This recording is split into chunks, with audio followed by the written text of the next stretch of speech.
So here we have this Carrier base unit that I just got starting up.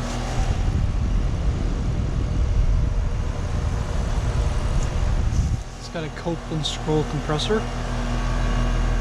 It is from 2007 and it is a 4-ton 13-seer R22 unit. You can tell it's R22 because it doesn't have the dense coil guard all the way around.